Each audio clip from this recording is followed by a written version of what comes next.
Ladies and gentlemen, your sweet Zionist Prince Tal, the traveling Clat, coming to you live from Israel once again.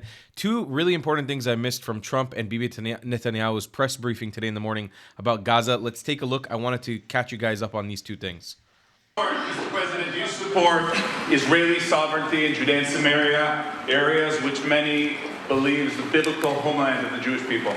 Well, we're discussing that with many of your representatives. You're represented very well, and people do like the idea, but we haven't taken a position on it yet, but we will. So the question was, and there's two back-to-back questions here, does Israel or does America take a stance on the sovereignty of Judea and Samaria into the hands of the Israelis and recognizing Judea and Samaria or the West Bank sovereignty over Israel over that area? It's a really big topic of discussion because if that happens, Trump basically kills the two-state solution. The follow-up question after this is even more interesting, gives us a little bit more insight on his thoughts on this. But yes, this is a very, very, very interesting prospect, I have to say. Let's watch it one more time. Do you support Israeli sovereignty in Judea and Samaria, areas which many believe is the biblical homeland of the Jewish people? Well, we're discussing that with many of your representatives. You're represented very well, and people do like the idea, but we haven't taken a position on it yet. But we will be we'll be making an announcement probably on that very specific topic over the next 4 weeks. 4 weeks. I was cleaning the dishes right now while I was listening to this. At 4 weeks, and there's gonna be some sort of announcement on this matter. That is crazy. I'm wondering in the back of my head, is Bibi Netanyahu and Trump leveraging some sort of two-state solution situation here? Is there going to be relinquishing of territories to the Palestinians in the West Bank and Judea and Samaria? It looks like the discussion is being had right now, which is kind of exciting, I have to be honest, because it really lets us know the future. I mean, again, I'm not a huge fan of America deciding what to do with our politics, but at this point, Bibi Netanyahu as prime minister hasn't progressed in that realm much, and we need I really think it feels like Trump is trying to usher in the age of peace in the Middle East like now, and he's trying to solve the Israel issue right now. He's like, we're moving the Palestinians out, we're going to tackle the West Bank, we're going to tackle Judea and Samaria, and we're going to make it so none of the Muslim countries, none of the Arab countries have a bone to pick with Israel, other than the fact that they're Jewish. But then they will have exposed themselves as anti-Semites, which they always try to not be, at least not diplomatically. There's more to this clip, though. Go ahead, please. Thank you so much, Mr. President. You just said that you think all the Palestinians should be relocated to other countries. Does that mean that you do not support a two-state solution? It doesn't mean anything about a two-state or one state or any other state. It means that we want to have. We want to give people a chance at life. They have never had a chance at life because the Gaza Strip has been a hellhole for people living there. It's been horrible. Hamas has made it so bad, so dangerous, so unfair to people.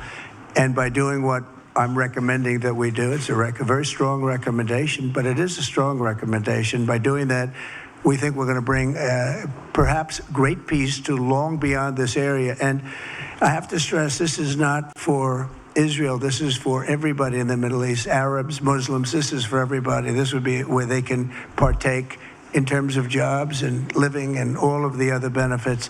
And I think it's very important. It just doesn't work the other way. You know, you can't keep trying. They just has been going along for so many decades, you can't even count. You just can't keep doing. You have to learn from history. You can't keep doing the same mistake over and over again. We've been saying this.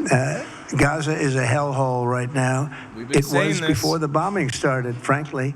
And we're going to give people a chance to live in a beautiful community that's safe and secure. And I think you're going to see a tremendous outflowing of support. I can tell you, I spoke to other leaders of countries in the Middle East, and they love the idea. They say it would really bring stability, and what we need is stability. Yes, sir, please. Listen, I'm the last person on earth who is a fan of American imperialism in the Middle East, and this is what it's going to be. Even though I genuinely do believe that Trump has good intentions with this, he also sees it as a business opportunity. The question is what happens after Trump isn't president anymore? What safeguards are going to be put up for Israel and Israelis and Jews to keep retaining a safe space for them in that area? You can hope if it develops properly with the cooperation of other countries. I really think he's thinking of some sort of Dubai-like concept, Qatar, Bahrain, Kuwait-like concept, a small city-like state, okay, that develops economically amazing and is a joint cooperation between the U.S. and U.S. allies in the Middle East, Israel, Saudi, UAE, Bahrain, you know, all these countries involving in it, developing in it. You'll have people from all over the world flying in to live there, Arabs and Muslims from all over the world flying in to live there. That's why specifically not saying Israel is taking this territory. Maybe there'll be a new synagogue and a Chabad house there, but it's not going to be Israeli territory. Am I happy about that? You know, it's hard because as a Jew, I'm like, if we're going to give the land to anybody, we should give it back to the Jews, to Israel. But I'm not opposed to the idea of potentially making an economic zone that we don't get to be blamed for occupying or for stealing that land. That really does bring in a new age of peace in the Middle East. Now, I do want to listen to this one thing that's kind of important. I want you guys to pay attention to what he said here. Made it so bad, so dangerous, so unfair to people.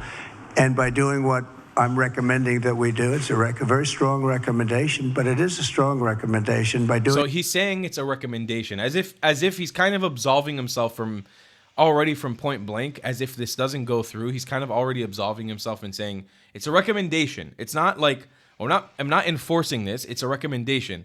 And if in my opinion, what's happening right now is they probably had some very high level conversations with people across the Middle East, probably the Crown Prince of Saudi Arabia, probably the leaders of the Emirates, and they probably offered this on the table. And they kind of got the biting points, like they got to see if people were biting on the idea, and they probably did bite. That's why it's kind of being announced. I don't think that they would have. I think this has probably been behind the scenes plan for a while now. And that's why people like me, and I'll admit it right now, I came off a bit like a fool when the ceasefire deal was announced. I went very emotional with it. And it took me a few days to calm down and take it into perspective and say, okay, maybe it's not the worst idea if there's a bigger plan behind it. It seems like there has been a bigger plan. Regardless of what happens, guys, this has made the Middle East a way more dynamic and way more interesting thing. I want to listen one more time to the beginning of his answer with this lady, because it is really interesting the way he responded to the whole two-state solution thing. That you think all the Palestinians should be relocated to other countries. Does that mean that you do not support a two-state solution? It doesn't mean anything about a two-state or one state or any other state. It means that we want to give people a chance at life. They have never had a chance at life because the Gaza. It's interesting. It really does seem like he's trying to usher in a new age in the Middle East by protecting the lives of Gazans and breaking the cycle for once and for all. Breaking the cycle, something that Bibi Netanyahu, as our own prime minister, has never been able to do. Again, he needed the support of the U.S. to actually be able to do it because it's bigger than Israel. It's interesting, man. It is a very interesting prospect. Everything that is going on. All I can say is stay tuned. I'm going to be giving you guys a live coverage from this channel as we go, as we progress. Stay tuned. I am so curious to what happens. Will there be a two-state solution? Is it going to be a one-state? Is Gaza officially the U.S.'s? I don't know. This is some crazy, crazy stuff, ladies and gentlemen. I thank you guys for supporting my channel. I appreciate you supporting my work so I can keep these videos coming. And I'll see you in the next one. I love you a long time. Goodbye. If you believe in my content and want to support me, just know your help is needed. There's a bunch of great ways to support me, being PayPal, Buy Me a Coffee, or joining my Patreon community down below. Patreon is the best way to support my channel, and you'll get a bunch of cool perks depending on what tier you join. Another great way to support me is by buying my merchandise on thetravelingclat.com. I regularly drop new merch designs like this beautiful hat or this amazing shirt, where you can support the channel and get something cool for yourself. I also have an amazing Discord community with people from all over the world. Thank you so much for your support.